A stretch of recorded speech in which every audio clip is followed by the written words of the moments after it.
Une mission qui ne sent pas bon. Ce soir-là, à la gare de triage, James raconte des histoires qui font peur aux autres locomotives.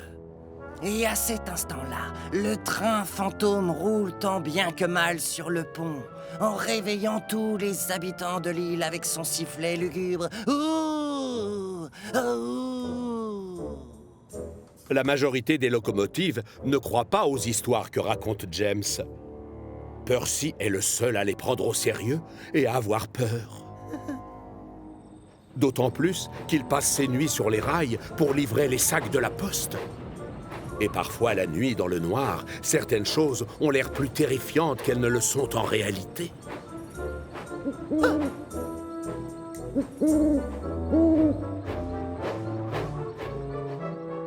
Et pile à ce moment-là, je l'ai vu. C'était le train fantôme. Oh, James! Tu fais peur à Percy avec tes histoires de fantômes. C'est quand même pas de ma faute si Percy est loin d'être aussi courageux que moi. Si tu es tellement brave, pourquoi c'est pas toi qui passes tes nuits à distribuer le courrier? Mais tout simplement parce que c'est un travail pour une petite locomotive comme Percy et non pour une magnifique et grande machine comme moi. Laisse tomber, Thomas. Ça ne me dérange pas de sortir la nuit. Et puisque tu es si courageux, James, tu n'as qu'à relever le défi que je vais te lancer. Tu veux bien t'occuper du hareng volant cette nuit? Oui, top là, j'accepte, avec plaisir. Ha, c'est pas un train rempli de poissons qui va me faire peur. Oui, on verra, James. Je sens qu'on va rire. C'est donc sûr de lui que James part sur le port chercher le hareng volant et sa cargaison de poissons, tout juste sortis des cales des chalutiers. Mais alors qu'il s'approche du train, une odeur épouvantable commence à se faire sentir. Oh! Sur le quai, Porter déplace des wagons pendant que Cranky décharge les caisses des pêcheurs. Oh, Porter, c'est quoi cette terrible odeur? Enfin, ce sont les poissons, James. C'est toi qui vas t'occuper du hareng volant? Non, le hareng volant, c'est le domaine réservé de Henry, alors que moi, je transporte des voyageurs. Peut-être que je devrais aller le chercher. James retourne donc à la gare de triage. Réveille-toi, Henry. Tu es en retard pour aller chercher la poubelle volante. Hein? Oh, mais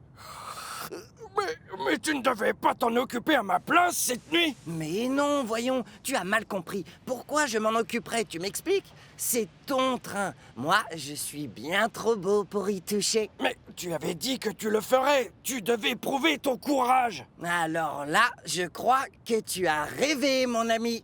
Bonne nuit, Henry. Allez, travaille bien. Non, je vais être en retard. James est persuadé qu'il a eu un trait de génie en faisant croire à Henry qu'il avait rêvé toute l'histoire. La grosse locomotive verte file à toute vapeur vers ses livraisons. Mais malheureusement, Henry a pris du retard. Et certains poissonniers vont devoir ouvrir plus tard que d'habitude. Alors, au matin, quand il retourne à la gare de triage, il n'est pas étonné de voir le gros contrôleur qui l'attend. Je peux savoir ce qui t'est arrivé hier soir, Henry? Pourquoi les livraisons ont-elles eu autant de retard? Je suis désolé, chef. Je crois que je me suis endormi. J'ai rêvé que James proposait de prendre le hareng volant à ma place. Mais c'est la réalité, Henry. Je l'ai entendu t'en parler. Et il n'est pas le seul. James essaie de se faire tout petit dans son coin. C'est vrai, James? Vas-y, parle, je t'écoute. Est-ce ta faute si les poissons ont été livrés en retard? Ah, désolé, monsieur. J'avais vraiment l'intention de m'occuper du hareng volant à sa place. Et d'ailleurs, je suis même allé sur le port. Mais voilà, ça sentait très mauvais. Hein? Mais enfin, évidemment que ça sent mauvais un poisson. Seulement, tu avais bien dit à Henry que tu allais t'occuper de son train.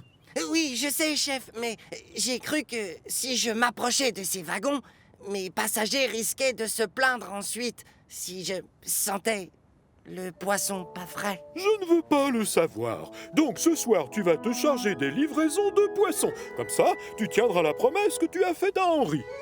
Oh, d'accord, monsieur. Évidemment, James est furieux. Toute la journée, il n'arrête pas de penser à ce qu'il va être obligé de faire la nuit suivante. Et quand vient le soir, alors qu'il arrive sur le port, l'odeur de poisson lui attaque les narines. Et ça ne lui plaît pas du tout. Coucou, James. Où sont tes wagons? Tu n'es pas venu chercher le hareng volant, dis-moi? Peut-être que si. James prend tout son temps et recule tout doucement vers les wagons farceurs. S'il vous plaît, faites attention. Oh, je ne veux pas qu'un seul poisson tombe sur moi. Les wagons farceurs le regardent prendre toutes ces précautions et ça les fait bien rire. James a peur de sentir mauvais. James a peur de sentir mauvais. Ah non, dites pas ça. Et d'ailleurs, c'est faux. James a peur de toucher aux poissons. James a peur de toucher aux poissons. James est tellement perturbé par ces moqueries qu'il ne fait pas attention à ce qui se passe autour de lui. Et c'est la catastrophe. Alors que Cranky décharge les caisses de poissons des chalutiers, James recule sans regarder où il met ses roues et percute la palette. Oh non. James! Le pauvre James a des poissons jusqu'aux yeux. Et ça, bien sûr, ça fait beaucoup rigoler les wagons farceurs. Porteurs aussi, d'ailleurs. Tu sais, normalement, on transporte les poissons à l'intérieur des wagons. La forte odeur de poisson se renforce avec les minutes qui passent.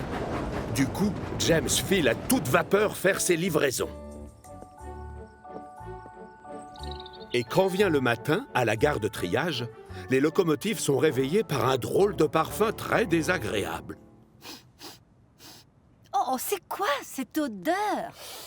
Ça, c'est une odeur de poisson. Ça vient du box de James. C'est drôlement gentil. Il a rapporté un cadeau pour le gros contrôleur. Moi, n'importe quoi. James se remarque seulement maintenant le poisson allongé devant son nez et qui a dû atterrir là après le choc. Oh, c'est ça l'odeur. Oh. Bah, j'ai eu un petit accident hier soir. Pourtant, vu d'ici, ta belle carrosserie rouge a l'air intacte. C'est grâce à l'huile de poisson, ça, James. Reconnais que tu brilles encore plus que d'habitude. Tout le monde se tait. Le gros contrôleur arrive. Beau travail, James. Encore bravo. J'étais très content ce matin quand j'ai su que les caisses avaient été livrées à l'heure aux poissonniers. Et ce, malgré, comment dire, ton accident. Oh, James, d'où vient cette odeur? Tu vas me faire le plaisir d'aller te laver tout de suite, c'est compris? Bien, monsieur. Merci beaucoup. C'est avec le plus grand bonheur que je vous obéis, chef. James a prévenu. Il ne partira pas avant d'avoir été complètement récuré de haut en bas. Et ne comptez pas sur lui pour retourner sur le port. Depuis cette histoire, il fait une allergie aux poissons.